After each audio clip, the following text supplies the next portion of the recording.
Hello, everyone. Welcome back. And I hope you've had a few minutes to meet some of your fellow attendees and that you've been able to connect and exchange ideas. As before, in the earlier session, we'd like this to be as inclusive as possible. So if you hear something you want to comment on, or a question you'd like to put to the panel, or even to a fellow audience member, please drop us a line in the chat. We would love this to be an open conversation, and you have an open invitation that I'm hoping that you will take up in the next hour or so. Let's move on then to our second session of the day, where we will be asking how data collected by digital channels can be used to inform decision-making and increase accountability to affected people. We heard in our first session the challenge of moving from just listening to people to actually engaging and letting people tell us what needs to be done in a humanitarian response. We now move on to a more direct use of technology. Computing power has increased enormously, allowing for, as we heard earlier, much more widespread communication. It also allows us to store and access a huge amount of information. We're not talking here about anything particularly secret or taken surreptitiously. This is the information that we collect through our day-to-day work. The number of things distributed, feedback collected, what is broken, and of course, what needs to be fixed. In fact, this is information humanitarian management share openly with each other all of the time. It could also be information and data that we read online from our organization websites, or even just going on social media to check out how many people are reading our messaging and when they're reading it. So nothing secret at all. This is open source data. But how much do we take advantage of this vast wealth of collected community engagement to specifically increase accountability on the ground? And if not, why aren't you doing it? In this session, to help us discuss just that, I'm joined by Anahi Ayala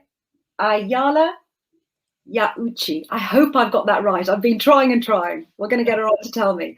Anahi has been leading the conversation on community engagement and the better use of technology and communication in humanitarian responses for over a decade. She's worked in dozens of countries and aid projects, and previously she was the head of humanitarian programs at Internews. She was well ahead of a lot of people in seeing the potential for using new technology in humanitarian responses, and she is still shaping the debate as the digital inclusion and participation consultant for UNHCR, the United Nations Refugee Agency. Sophie Thelstra. Sophie has worked at DFID and OCHA and was former policy coordinator for CALP, the Cash Learning Partnership, which promoted the use of giving cash directly to people in need to buy what they wanted during times of crisis. She has worked extensively in community engagement and technology, especially financial engagement technology, to deliver change. Sophie is now the head of technology for the Development Policy Unit at the Tony Blair Institute for Global Change. Ladies, thank you very much for joining me. Thank you. Anahi, listen, I'm going to let you correct my terrible pronunciation of your surname. Anahi Ayala Yakuchi. Thank you. I'll have it right by the end of the session. Sophie, let me kick off with you first. Listen, no one can ever say my name. It's Maiska as my surname. And it causes all sorts of verbal machinations. Sophie, let's kick off with you. Your humanitarian and data background and your time working with cash. Give us an audit, if you will. How well do you think the humanitarian community use their data and technology to specifically increase accountability and community engagement? That's a great question, and I think there's some good news and some bad news here. So I'll kick off, if I can, by setting the scene and the urgency for this the shift that we're seeing in the humanitarian system. It doesn't take me to tell anyone on this call the scale of the humanitarian challenge we're facing and the changing nature of crises, with climate change already biting and worse crises coming down the track. Old ways of working just aren't going to cut it, and I think it's clear to everyone on this call that doing business as usual we have absolutely no chance of meeting the humanitarian challenge as is. Technology, data is changing lives and livelihoods and nations across the world, and it's happening whether or not we engage with it. And I think it's incumbent on us as humanitarian actors to think really carefully about how we catch up. I think we're 30 years behind, how we catch up and how we harness the potential of data to change lives and improve emergency response. I think there's good news and bad news. So the good news is data is having a moment. I think this conversation, among others, points to the fact that finally the humanitarian system is getting serious about what technology and data can do for delivery. We saw the World Bank's World Development Report this year focus exclusively on how data can change the world and how data can change the lives of people in extreme poverty, which was a kind of milestone moment. And we're seeing more and more job adverts across the humanitarian sector looking for data scientists, looking for those people that have the ability to translate data into signals, into action. So that's good. I think COVID has also given us a really useful and irreversible push in the direction of working remotely, using data and thinking more scientifically about how we read and act on signals and how we communicate with communities remotely. I've talked to NGOs and UN agencies who've said that they reckon the last 18 months has accelerated digitization in their agencies by 5 to 10 years. Conversations that have been stalled and too difficult, we've just had to get it done. So COVID has pushed us a little way down the road. But there's bad news too. So the bad news is, as I'm sure you covered on the last panel, that data is power, and we are an inherently competitive and centralized system. And seeding data, sharing data, is tantamount to ceding power. And we are not a system that is set up well to do that. So we have some real business model challenges with using data well. And the second bit of bad news, just to round this out, is that I've been out of the humanitarian system for 6 months. So I wanted to be sure that I was entirely up to date and hadn't missed anything. I spoke to lots of people who I really respect in preparing this panel and put the question to them, like, what's the best example for you of an instance where data and the use of technology has really shifted the balance of power in humanitarian aid? And every single one of them, unfortunately, scratched their head and said, I can't think of a single good example.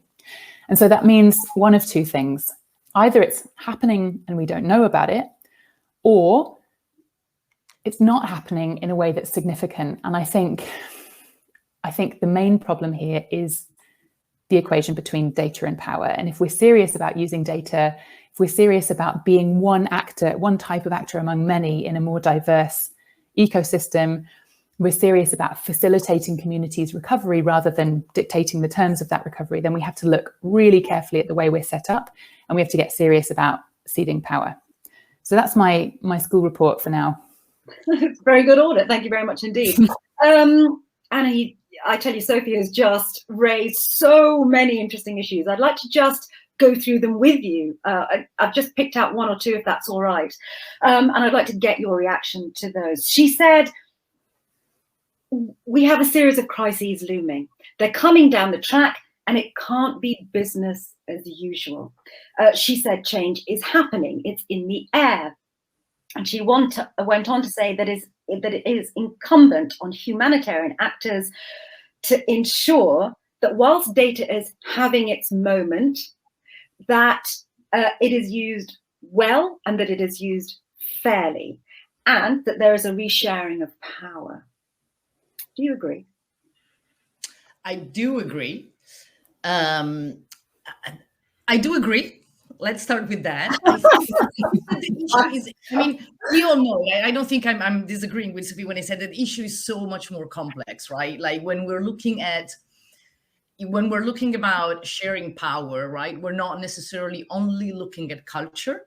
Like we're not necessarily saying, oh, people want to retain power because there is a culture of us having more power than them or us helping them. For example, the classical kind of debate. I think that there is also an issue of systems. And I mean, we had this conversation, right? So we're talking about this panel specifically. I think that once, we've created the humanitarian system in a time where there was certain data, very few data, available only to certain people through certain channels, used only in certain ways, right? The people that were talking about data 20 years ago in the humanitarian system were the information managers, people that were dealing with normally security kind of or risk kind of information, right? We were talking about operational information. Where is that rebel group operating? Where is that village? Where are the roads? Those were the data that we were talking about. How many refugees in a camp? How big is the area? Like, we were really talking about the basics. But now we are looking at a much more complex system of what data is and how data flows between humanitarians, authorities, whatever we want to call third party or third groups that act within a given country, communities. And so we are not just necessarily talking about how that power is redistributed, but we're also talking about having the systems in place that allow us to actually use that or create a system where the power actually does operate along different lines. Because I think that until we keep talking about, okay, we need to share power, great, do we have the systems to do it? Am I able, for example, to go to a donor and say, this program that you wanted to fund and pay for, that we started to implement, it's never going to work. And it's never going to work because people don't want it and don't like it. So can we go back to the community and have them designing the program? Do we have the flexibility to do that? Right now, I've never seen that. Like, I've never seen donors allowing people to do that or organizations to do that. And I've never seen organization having the structure that, for example, allows them to take, rather than 2 months to write a proposal, taking actually a year to write a proposal and writing it with the community and sharing the information that organizations have been able to gather through their systems with the data and the information that the community brings in, which is normally traditional knowledge and understanding. Sophie, Anahi's saying she's never seen that happen. In your experience, have you seen that happen? Because it strikes me that for it to happen, you need to have a wide-scale intention that's acted upon by those people who are in power of those in power within those agencies.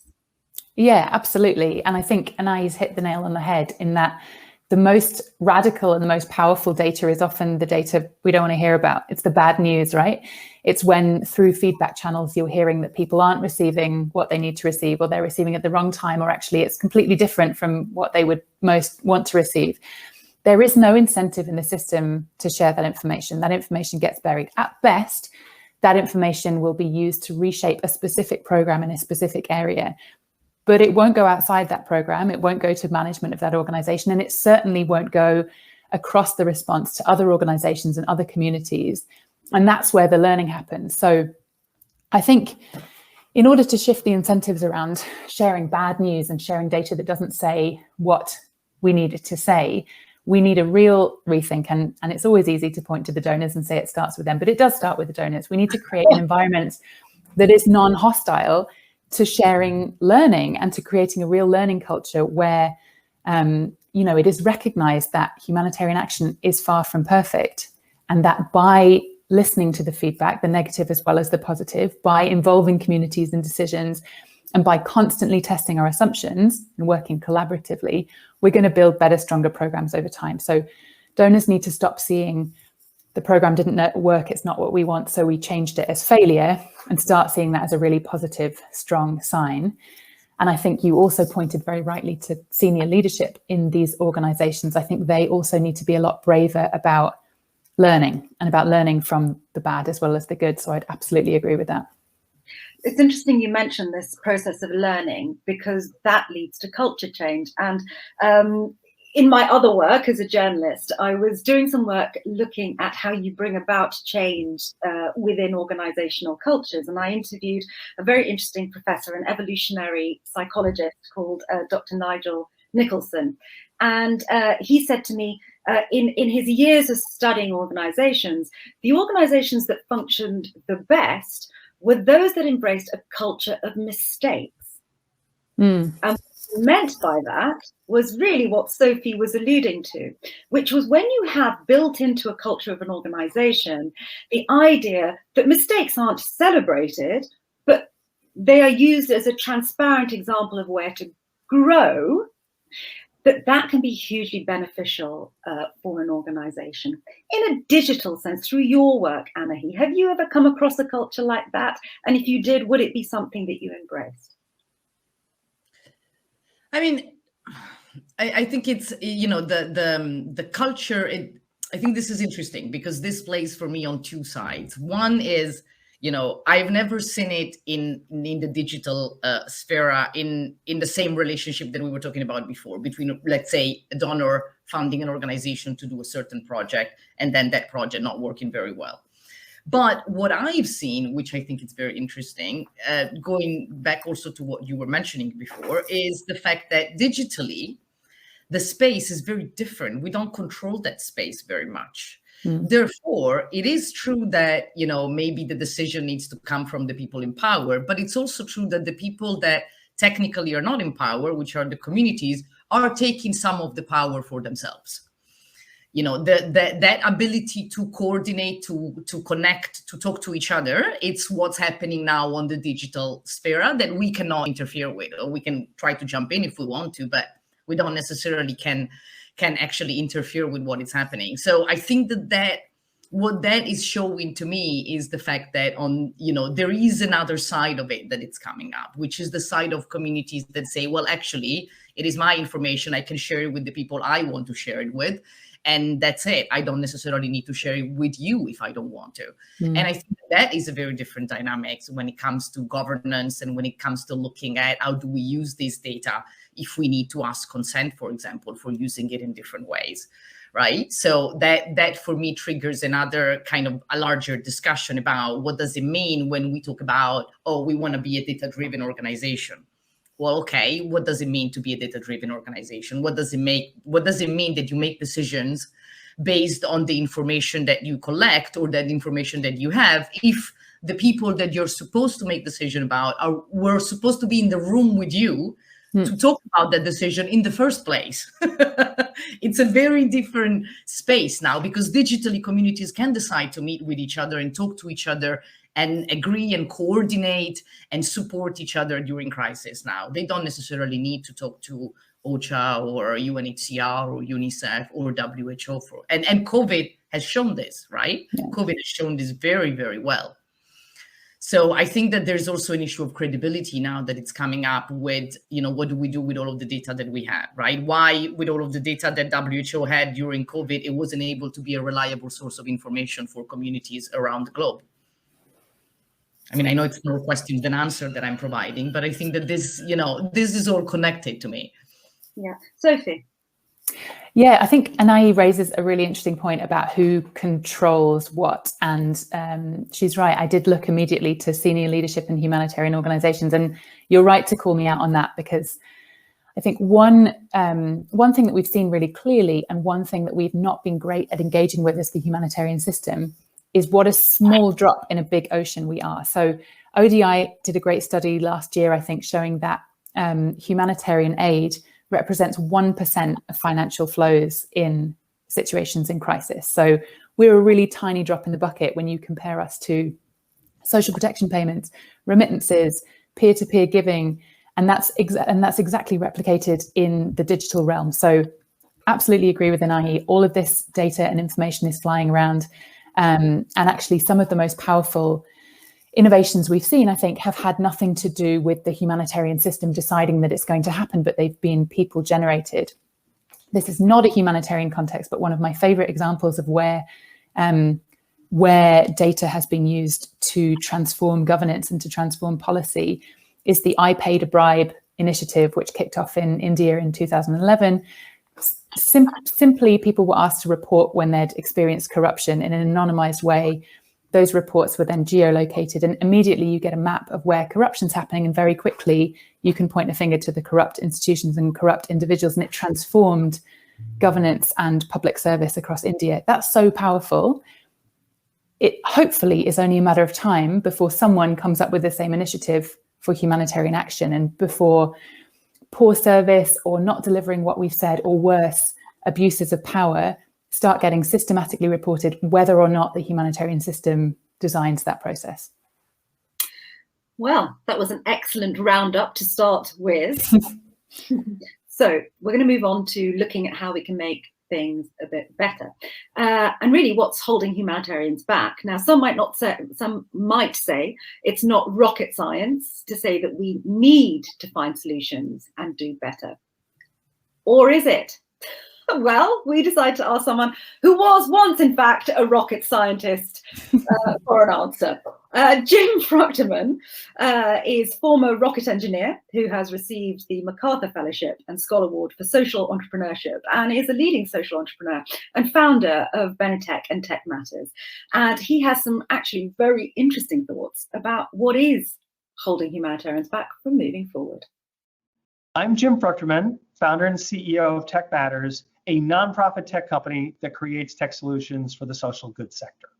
In whatever area you might tackle, whatever area that your nonprofit or agency is actually working in, often the technology that's available to you is behind the times. Let's just put it that way. I mean, my typical experience is when I go into a nonprofit in the field, the odds of the technology they're using is 10 or 15 years old is quite high. From a technology standpoint, what we have to overcome, though, is by being 10 or 15 years behind the times in technology applications, by and large, I mean, there's some exceptions, but by and large, that means that, the commercial industry has moved into the cloud, right? Anything that's in the cloud is at risk, and so they've spent all this money to protect the data that they hold in the cloud and comply with these laws. But if you're holding all this confidential data on a hard drive in the laptop that you're toting around in the field, right?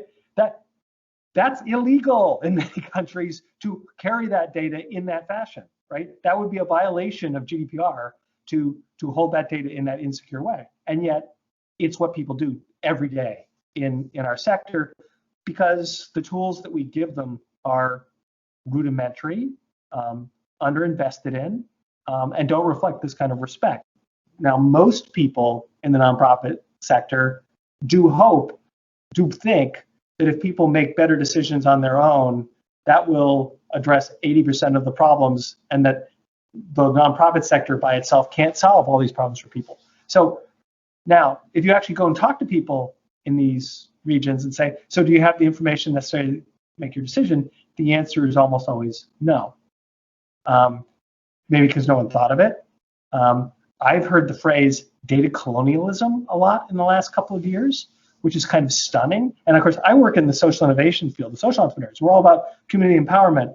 But in a lot of ways, the way we use data, is to find what works. That often is shorthand for punish people for the data saying something that we don't like. So it's a very interesting dynamic of how we use data, sometimes against the interests of the people that we serve. How we often analyze the data somewhere else without the local context of what's actually going on in this area. And certainly not for the agency and autonomy of the people that we serve, so that maybe they can make better decisions in the first place and not need our help or not need our help as much. Interesting. That was Jim Fruchterman, founder of Benetech and Tech Matters. He raised a series of really interesting points there that we're going to work through. But if you are listening in to this conference, we really would like to hear your thoughts and for you to share your questions. You can do that by leaving any comments or questions you'd like to in the chat on your screen. Let's work through some of the things that Jim raised there. Sophie, there was a really interesting thought from Jim that one of the reasons the humanitarian community aren't using data fully to interact is because the software is out of date. But as well as that, so as well as the software being out of date, do you think thinking is out of date too? Yeah, I think it's a great point, and I'm really glad that he raised it, because I think Anahi and I were actually chatting about this yesterday, and she's got some great things to say on this, so I'll hand over to her in a second. But I think we have a real cultural problem in this sector when it comes to engaging with the private sector and engaging with technology. We've traditionally, I think, because of the humanitarian principles, because of this feeling that if we're not delivering it, then it's not being done in a principled way and it's wrong. We are so slow and so backward in engaging with the private sector. And I've left the humanitarian sector, work in a more techie world. And every time I talk to tech providers, they wring their hands and say, how do we access these guys? How do we talk to them? You know, these are some of the best minds, the best tools, the best networks that we have in the world. They're problem solvers by design.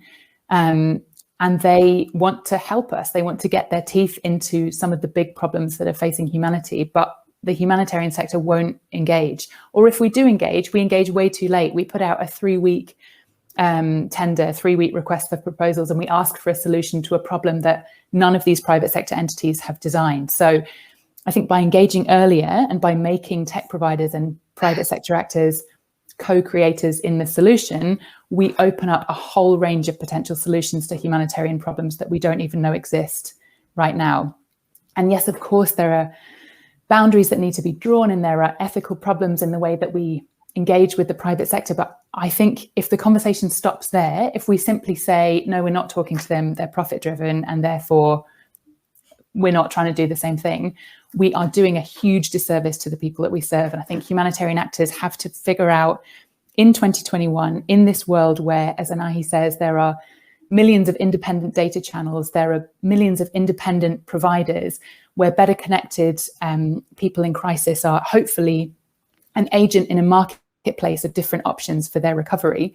What is it that humanitarian actors need to provide and need to do best? And I would argue that actually our critical role in 2021 is understanding deeply what it is that people need, advocating for that support, and then by and large, getting out of the way and enabling others to help deliver, work with communities. So I think our role has changed. So yes, more openness to working with tech providers in the private sector, I think, is needed. Anahi, is that a good idea? If so, why? And if not, what are the barriers to that happening? So I think it's a good idea. And I think it's needed. And, you know, the reality of how behind the majority of these organizations are when it comes to technology is astonishing. We're really talking about 10, if not 20 years behind. We're really talking about, you know, a huge gap. So yes, there is absolutely a need, at least to fill that gap some way, right? But there is one thing that to me is important to keep in mind, because this conversation, I remember, was already happening 10 years ago, right? When there was kind of like the booming of Silicon Valley, and there was Silicon Savannah in Nairobi, in Kenya. There was a lot of conversation about the tech world supporting the humanitarian system. I remember one of the last conference, probably 4 or 5 years ago, on humanitarian technology in San Francisco, actually. There was one big problem that had emerged throughout this past 10 years. And I think when it comes to working with technology companies, especially, I would say, larger technology provider and solutions from, let's say, the Western world, which is the fact that they are from the Western world. So a lot of and I remember doing innovation camps, innovation, you know, hackathons all over the world to support, you know, emergencies with, you know, techs and with kind of like, you know, private companies, small startups that would come up to try to support organization during emergencies. But one of the problem was that the development of the solution for this problem was done by people that had absolutely zero overview of the problem itself. They had zero overview of the context. They had no idea what was possible, what was not. And some of these ideas were great in theory, but then when implemented in a place where there is, for example, a ton of dust and 50 degrees every day, it's very different than if implemented in a place where you have a mild temperature. If you have current and electricity every day, it's different than if you have it only 2 hours a day. So those were a lot of the challenges that I remember, like, were emerging, you know, already 10 years ago when we were discussing and talking about this. But that for me is not enough to say, well, then we shouldn't be working with them.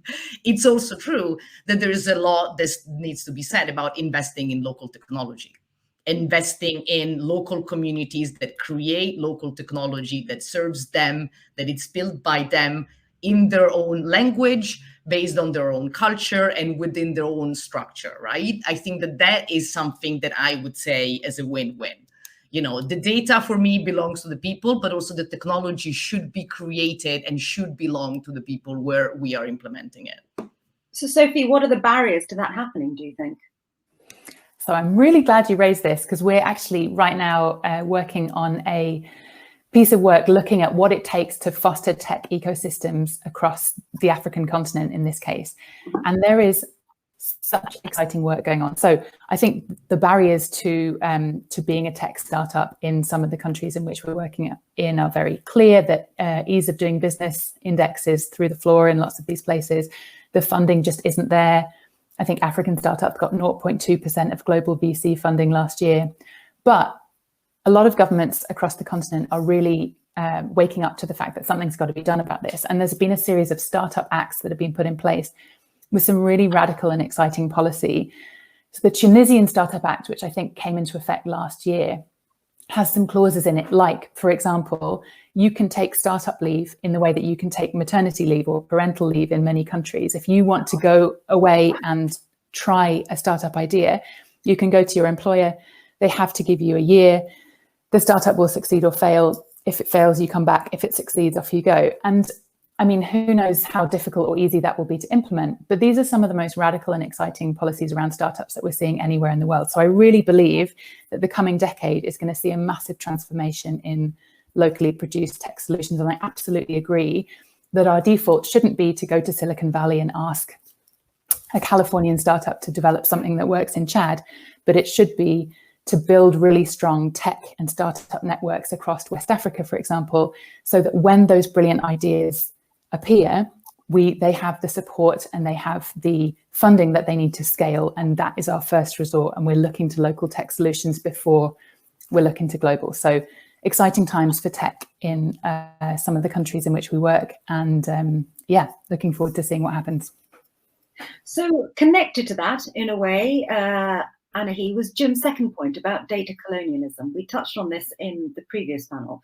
Do you agree with him that we don't share data with affected people because we don't like the look of it, just in case it makes us look bad and causes problems? It's that issue of that we touched on earlier, which was being prepared to admit mistakes and things that humanitarians might not be comfortable sharing. Yes. And I would also say that there is a bit of a note also of paternalistic approach. I mean, the humanitarian system is based on the idea that we help them because we know better. I mean, that's how the humanitarian system is created and works. And so I think that that mentality continues to work when we are dealing with communities. We do not share the data that we collect from community itself. We do not share the insight of that data that we derive from that information. And very often we do not discuss those insights with them either. We also interpret the data the way we want it to interpret. And that goes both ways. It goes on one side of not wanting to show that I've done a mistake to my donors because they may know it and they may not decide to fund me anymore. But then on the other side is that assumption that if I don't admit that I've done a mistake with the communities will never find out. Then when they find out and they complain about it, then there is absolutely that attitude of, I'm just not going to ignore the issue, so it's going to go away. There is very little when we're talking, and it's not necessarily about, data or governance. This is very much about communication strategies. It's like organizations still have not understood what it means to talk to communities as your equal, which means being okay in going to a community and say, we don't know what to do. This is an emergency for us too. We don't know how this works. We don't know what to do. We're going to try to do this because we think it may work, but it may not work. Because most of the time, this is what we do. It's not like we know exactly what we're doing when we're doing it. And I think that ability to have an even relationship where we say, we have a problem. Let's sit at the table and solve the problem together. That mentality, it's still very far. It's still, you have individuals maybe in organization that believe that that's the way to do it. But organizations themselves, they may talk about accountability. We talk about a lot of different, jargon but the idea that we are equal and we are there both to solve the same problem, I personally, and this is really my personal opinion, I don't think that this is something that we are still marrying as a concept. Let's call it that way. Sophie, is that a picture that you recognize, the one that Anahi has just described? Absolutely, unfortunately, yes. Yeah, I think, do you know what's interesting about the data debate is there are so many parallels from my former world of working in cash transfers. You know, just the simple idea that giving communities, giving affected people, even that tiny freedom to spend resource on what they need rather than what we've decided that they need, even that simple truth has challenged the humanitarian system beyond measure for 20 years plus. There is still a wide streak in the humanitarian system that is rooted in the fact that we know best and that people in crisis can't be trusted to make the best decisions. And I think the parallels between the cash debates and the data debates are really stark here. And I think it also kind of shines a light on who we as the humanitarian system are and what we think we do. And actually, it's incredibly challenging for a sector that's been built around delivering stuff that we have in crises to people. But we are now a bit part, and we are now a drop in the ocean, and we are now working alongside other actors, including the communities themselves, and we're having to refine our role in that. And our role can't be being the decider and the provider anymore. Our role has to be doing what we do best, helping to understand needs and advocating around those needs and facilitating communities' own recovery. And that's a long and challenging road. Before I pick up on some more of Jim's points, we've had a question in from the audience that I'd like to bring you. This one is from Nicholas Njoroge. What is preventing the donors from being responsive to all this community feedback data? How can we package this to, let me read that again. And how can we package this to data? And how can we package this data, I think, to appeal to donors so that they fund local actions and community-led solutions? Let me read that again. What's preventing the donors from being responsive to all this community feedback and data? And how can we package the data to appeal to donors so that they fund local actions and community-led solutions? Do either of you have thoughts on one or both of those questions? Well, I mean, I can give a very brief one, which is that donors never see that data. Like, we are the one that, like, I mean, the way the process works is that the information goes from the beneficiary, let's call it that way, to a given organization, and then that given organization is supposed to analyze it, do something about it, close the loop, give the information back. Right. That organization doesn't send that information back to the donors. The donors know that that's the system that the organization is supposed to have normally, and they know that there is a system, but they don't see anything. So I think that the very interesting way would be if we stop being self-referential and if we stop saying that we evaluate ourselves. That would be great. That would be like we are the only sector in the world that self-evaluate ourselves. We evaluate, we decide if we're good, if we're doing the right job. We get the feedback from communities, and then we decide if communities are happy or not about us. And then we report back to donors. So I think that a fantastic way to do that would be that actually organizations stop to collect their own feedback and someone else does it. And someone else is responsible for collecting, analyzing those feedback, and provide recommendations to organizations and donors about how to approach or solve certain issues. Yeah. That would be my kind of like throwing the ball there. Yeah, I couldn't agree more. I think in these conversations about humanitarian system reform, it's always so easy to be like, the donors hold all the levers. This is not on them. This is on the agencies and the NGOs. And I absolutely agree with what Anahi said. And in answer to Nicholas's question, one of the most radical policy reforms that I think we could push for in the humanitarian system is exactly this. Rather than all of the log frames and the complicated self-analytical frameworks that we come up with to measure if we're doing a good job or not, let's just aggregate community feedback data at the system-wide level and ask people, did they receive assistance? Did the assistance come on time? Was it what they wanted? What could have been improved? And use that central database, which is not filtered through the delivery agencies, to assess how we're doing in a response. That, I think, would be really transformative. So yeah, that's a great question. Well, we have another great question. I'm going to park my questions because I think these ones are probably better. Again, from the audience, Timo Luje, I think is the pronunciation. He says, earlier we discussed that language is one of the major hurdles for communities participating. How can we address this when looking at data? In my experience, humanitarian data is often stored in, quote, official languages, even where the working language might be local. For example, I remember a database that was set up by the Greek government, in Greek, of course, which was supposed to be used by non-Greek speaking international humanitarians, including people who only spoke Arabic and Farsi, etc. So how can we address this this issue of language? I mean, it's an ongoing and intractable one, isn't it? I suppose at some point you have to just pick a language that as many people as possible speak. Is that right? Well, I mean, I think that, if we didn't bring in thousands of people from another country into an emergency, that would already have eliminated half of the problem, right? If everybody that works in a given emergency or in a given country is from that country, we're going back to localization. If all of the NGOs and CSOs that work in that country are local, then you already eliminate one problem. There is always going to be a step where some data needs to be translated, because there's always going to be a situation where you want to kind of like interact with other countries or other people from other countries, even at the international level, even in the international fora. But I think that if we were doing localization maybe a little better and a little bit more in depth, then we would solve a lot of the problems about having to have a lot of information in a UN language. Normally, it's the one that you need to have, because otherwise, a lot of the people that work in that emergency or on that response are not able to actually operate or make decisions.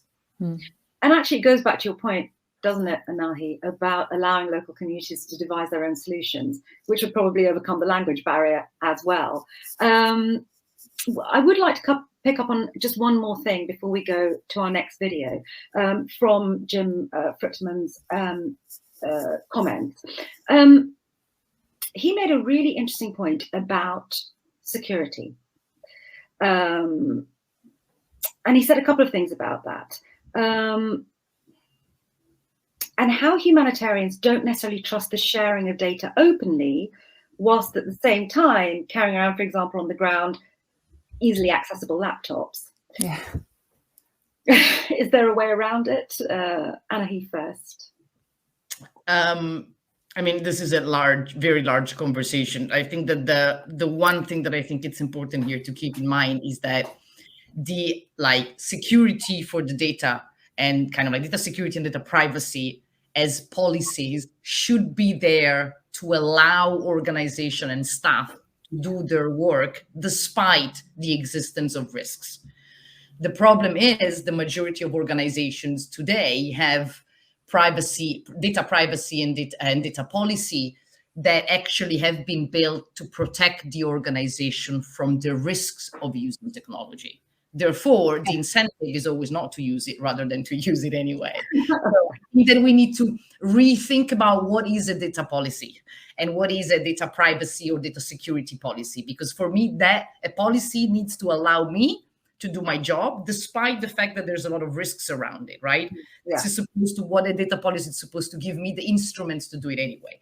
What the majority of data policies do right now in the majority of NGOs and large organizations is to say, don't do anything because everything is not safe. Yeah. Right. Yeah.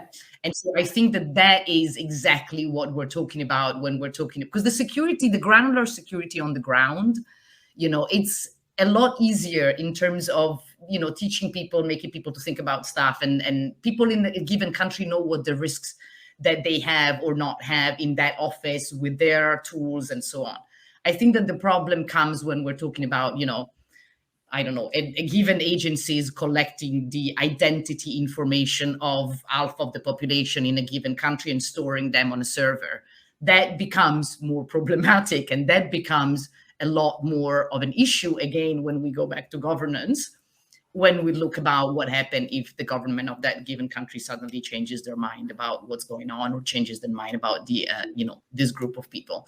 So I think that is where the larger conversation should go. But I think that the issue of what those policies that we are creating are doing, I think it's very important, because there's almost an obsession of using data privacy and security as a blanket to make sure I put the blanket on top of everything. So everything that it's underneath it, I can't do it because data privacy and security. Well, So, Sophie, Anahi, of course, raises excellent points about having data policies, protection policies that allow someone like her to do her job whilst keeping the people who are answering feedback, for example, keeping their privacy, for example, secure.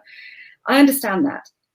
But just to throw in a controversial question, why not? It's the middle of the afternoon. Let's wake everyone up. Is there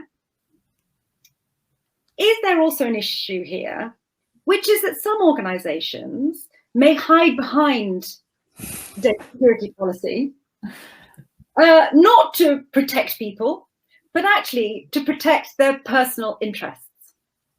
I'm so glad you asked me that question. Yes, yes is the answer. Absolutely. I mean, we've seen so many issues where, for example, two big agencies who will remain unnamed, who were serving the exact same population. Go on, name no one.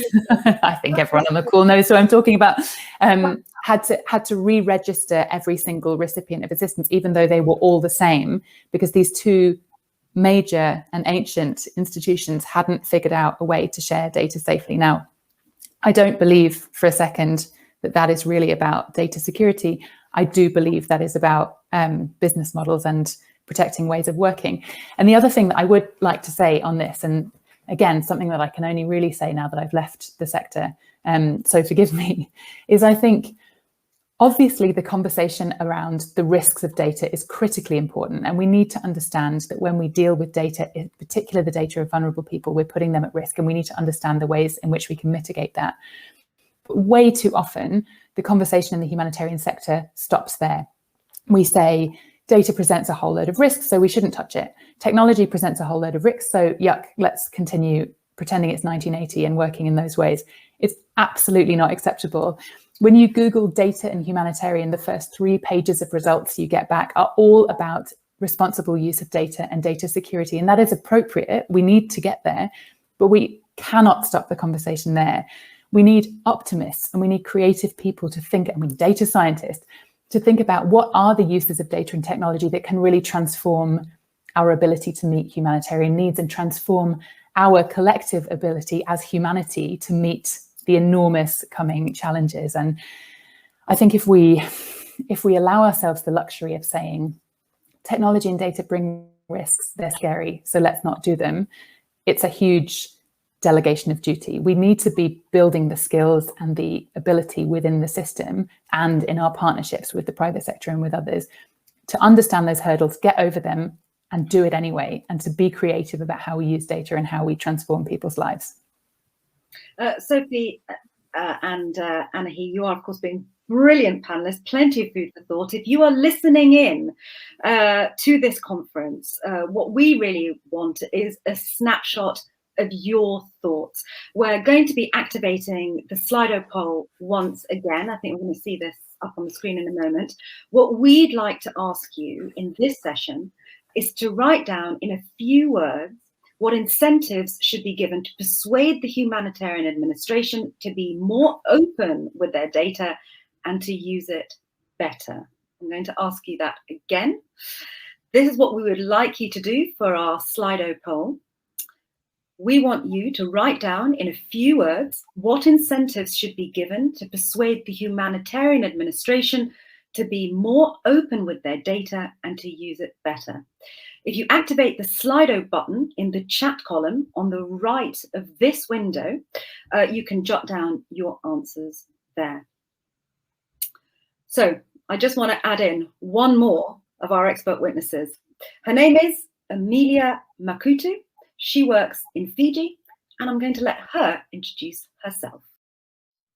Bula, my name is Amelia Makutu. I'm the Senior National Coordinator for the CCE project here in Fiji. So, technology can help. Say, for example, in a rural and remote a community, and a group, a humanitarian group or another group, a group of people come in and say, this is what we can do for you. This is, what, and they start making promises. Previously, without the technology that we currently access, now, you take them for what they say. Oh, they're good people. They told us that they did this here and there. But now, we can, our relatives, our family, our villages and communities can call us and say, have you heard of, so-and-so? They said that they did that, and we can check for them and advise them that actually that's, yeah, they're okay, they're good to work with, or actually, they're a bit shonky, you better be careful, about them. And then you also, and if the villages, the communities have good internet connections, have access to networks, they can just Google or use Facebook to, find the groups, find the people who are there, talking to them, trying to build relationships with them. Interesting, right? So one of the points she makes is that we've now reached a point where even if humanitarians don't open up their data, there are tools that allow people to look for the data themselves. Anahi, what do you make of that? You kind of hinted at it earlier, didn't you? Yes. Yeah. I'm totally a fan. Like, bypass everybody. Like, communities should bypass the humanitarian organization and go to their data and use it. I mean, this is, if we try to remember why we created the humanitarian system, it was created to solve, to serve a gap, right? And, our goal should be to fill that gap and go home, not having to go anywhere anymore, right? And I think that would be fantastic, because that would mean that, communities can actually bypass, organization and get the funding that they need to get their own solutions in place. So I'm totally up for it. I'm totally up for it. Are there any risks to it, though?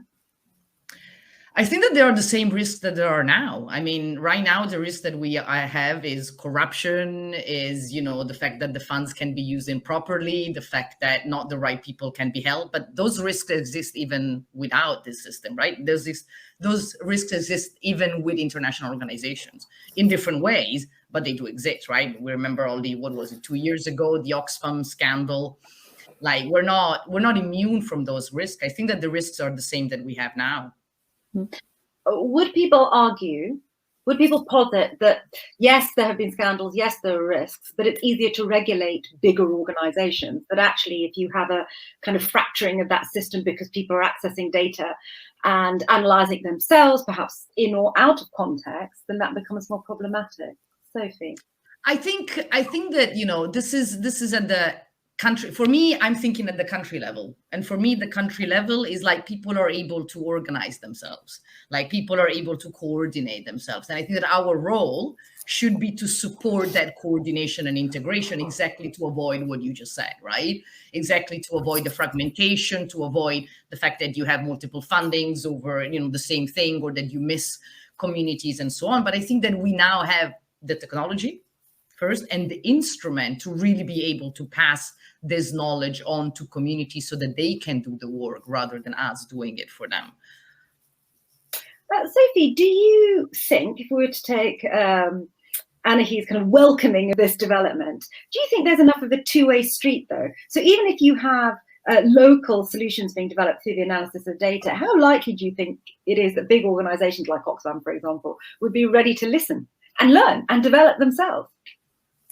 I mean, I guess one question is, do they need to? If what we're talking about is cutting out the middleman, and I think Anahi's established well that much of the humanitarian system as it was conceived, the old style humanitarian system, now finds itself in much of a middleman position, then the aim of community activity should not be to generate replica behavior at the big international organization level, but to meet the needs of their community in a way that makes sense. What I do worry about, though, in this scenario is one of the things that I think the international humanitarian system does well-ish, or should do well, is that it's not we anymore, the system that exists is intended to look across the entire globe and to try to, in a needs-based way, channel resources to where they're most needed. My fear is if we get into a situation where every community is running their own assistance program, then it's going to be the communities that shout loudest, or the communities with the most charismatic organizer, or the communities who have the most media friendly projects who are going to get assistance. Now that's a problem at the humanitarian system level already. We already see that. But I do think that one of the key roles of the humanitarian system one of the middleman roles that's important is keeping that assistance needs-based and is helping to channel the increasingly rare resource base that we have to where it's absolutely most needed. I think in terms of fragmentation, though, this is something that we see the international system driving just as much as we would see on a community by community level. And we're working quite a lot at the moment on early warning systems and on the potential of technology and data to strengthen preparedness for and response to climate disasters, which is so exciting. And I think one of the applications of technology and data that is transforming the system and that we should absolutely talk about. Where we see governments developing those systems on their own, we broadly see cohesive systems that are linked to national early warning systems developing. Where we leave it to the international community, we see in one country, for example, 20 separate early warning systems that have been developed in different government ministries, all by different donors. So we as the international system are perfectly capable of fragmentation and silos on our own. Simply nationalizing something or localizing something does not make it more prone to fragmentation, in some cases less. Anahí, I could see you kind of, do you agree? I agree with this last point. What I disagree with is the fact that we channel resources where they're most needed. I think that we fund emergencies that are politically important for the government that is putting the money into it. Because if that wasn't the case, we would have a very different, like if we look at the fundings, where the fundings are going now in emergencies, they're not going to the biggest emergencies. They're going to the most politically important emergencies. So I think that sometimes we forget that the humanitarian system is a political system. We want to be neutral. We want to be that we go where it's needed, but we don't. We go where the governments and the countries that fund the system think it's more important to go, which may be the biggest emergency today, but it may not be the biggest one. So I think that we need to sometimes detach ourselves from the romantic image of the humanitarian system as being a system built with the sole and pure idea of helping others. The humanitarian system was built with the idea that emergencies in other countries affect us. So in order not to be affected by other emergencies in other countries, we need to make sure that we intervene and support each other. Yes, there was always a part of it that was for sure the idea of working together, but it's a political system, and as such makes decision according to political, flags, let's call it that way. And of course, go ahead. Well, the hardest thing of all is being objective about oneself and then being able to be constructively critical about oneself, whether that's an individual or an organization. I would just like, if you don't mind, I'd like to bring you a question again from an audience member. This one from Matt Hyken. I'm just reading it as it arrives. The humanitarian and development sectors are obsessed with large-scale quantitative data, but this does not give any explanation from what is behind the statistics and why things are the way that they are. Do you think that using more qualitative data, that is, stories and real life experiences, could help to shift the way the aid and development agencies work? Anahí, you first. So my answer is no. And I have worked on stories for a long time. I work with Internews, which does a lot of covering and also talking about the stories of the humanitarian system. I think that there's two things for me that are a little bit a wrong conception, according to me, in this question. One is that there is something that is qualitative data and something different that is quantitative data. It doesn't work like that. You have a piece of data, and that data, you can analyze it from a qualitative perspective or from a quantitative perspective. Right. So everything can be analyzed in both ways. Now, most often people kind of assumes that qualitative data, it's the stories, the context, and blah, blah, blah, and quantitative data is just the numbers. The reality is that a good analysis is always done bringing the two together. You analyze your data quantitatively and you get your statistical data, which is, 30% of women, don't use the latrines because they are unsafe. Okay, great. That's a piece of statistical data, right? Then I use that piece of statistical data to go and investigate with those women, what would make security better? Is that because there's no lighting? It's because they are too distant? Is because they are in the wrong part of the camp? that is where the quality of that information adds to the statistical data. So for me, it's important because there is a lot of confusion, I think, in the humanitarian system about qualitative and quantitative data as if they were two kind of like completely separate things.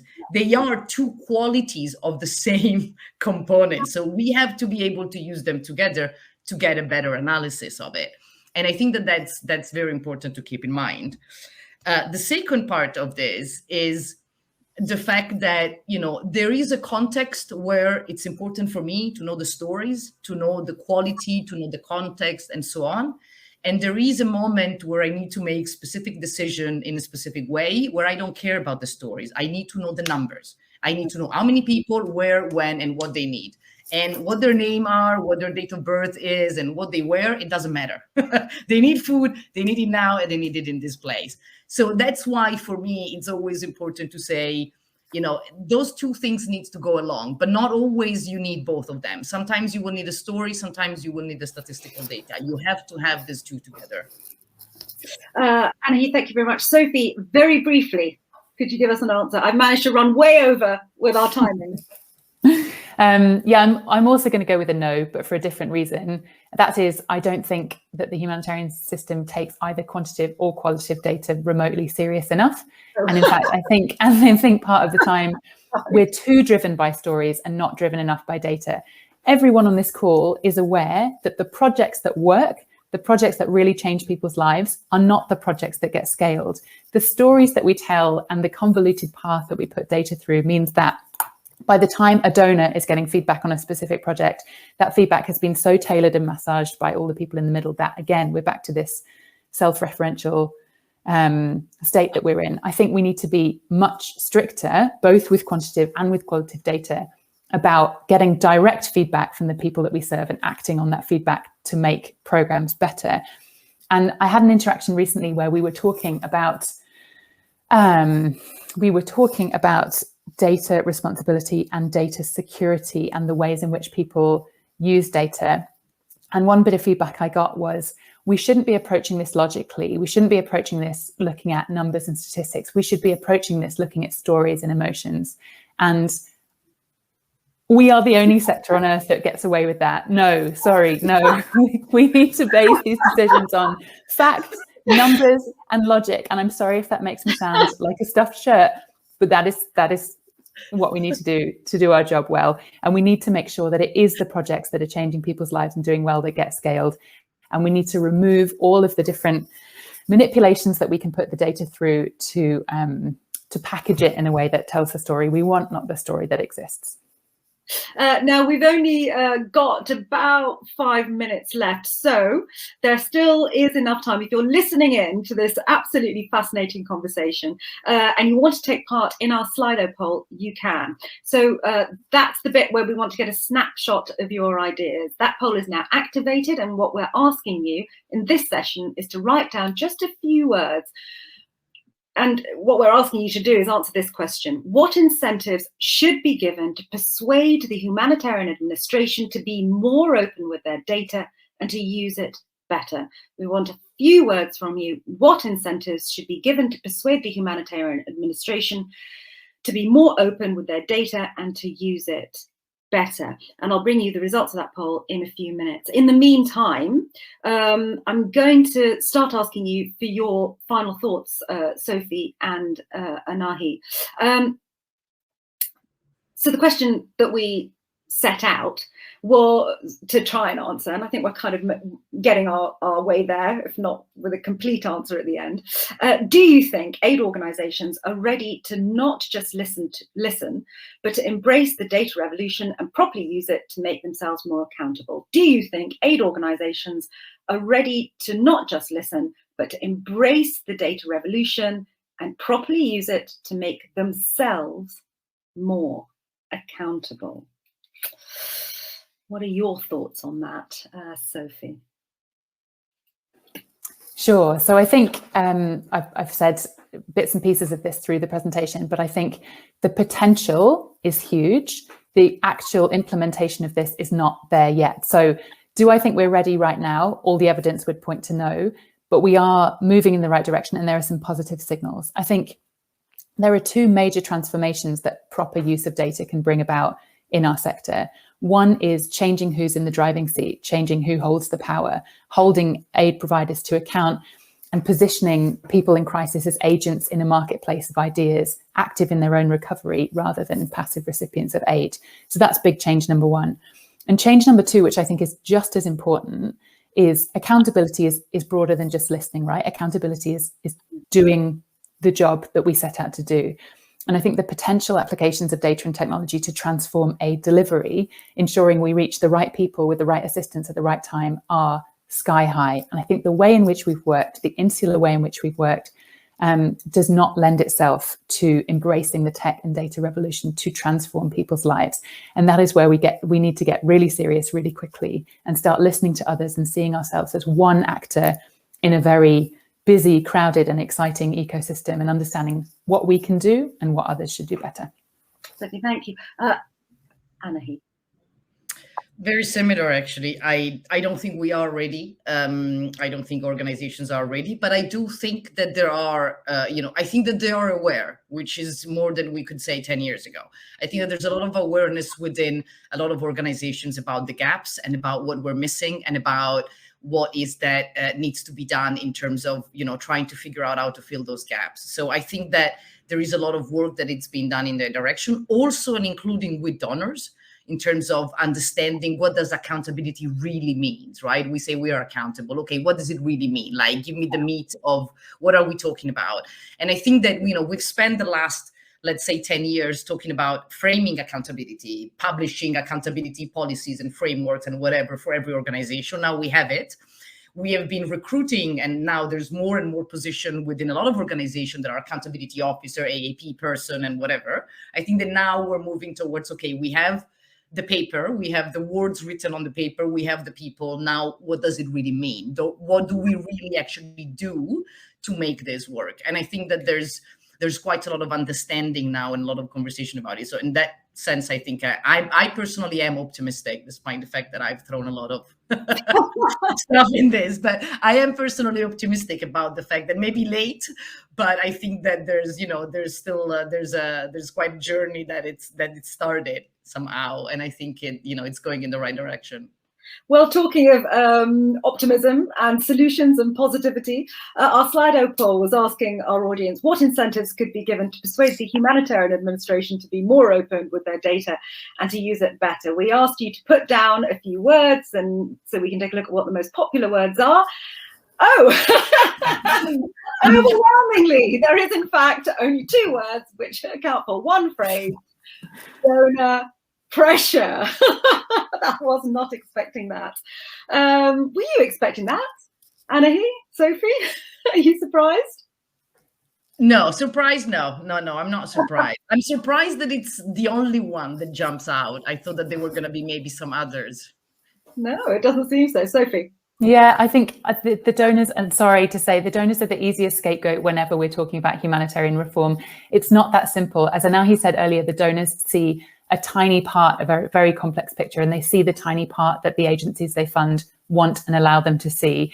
This is change that has to come from humanitarian actors themselves. So yes, donors can create a more enabling environment. We don't get punished for sharing bad news. We create a learning culture, but we also, as agencies, need to be more open about the potential of data, the potential of data sharing, and we need to be more optimistic and creative about how we think about the role of data and technology in transforming, changing lives. Interesting. We've just had a comment in from somebody who's going to be a panelist with us tomorrow, Stein Albers, who you might know. He says, you can develop the most beautiful technology to magically catch up with the 20-year technology gap, but as long as decision-making is not made more democratic, it will just serve the status quo. So he says, more to explore tomorrow, which brings me nicely to the end of this panel and the end of this day. Sophie and Anahi, it's been an absolute pleasure to brilliant women to talk to. I literally can't think of a better way to spend the afternoon. I really hope if you're listening to this, you've got as much out of it as I have. So thank you very much indeed to you two. So that's the end of day 1 of the CDAC Public Forum for 2021. Please join us again tomorrow morning. I'll see you then. I hope you've had a lovely afternoon. Bye-bye.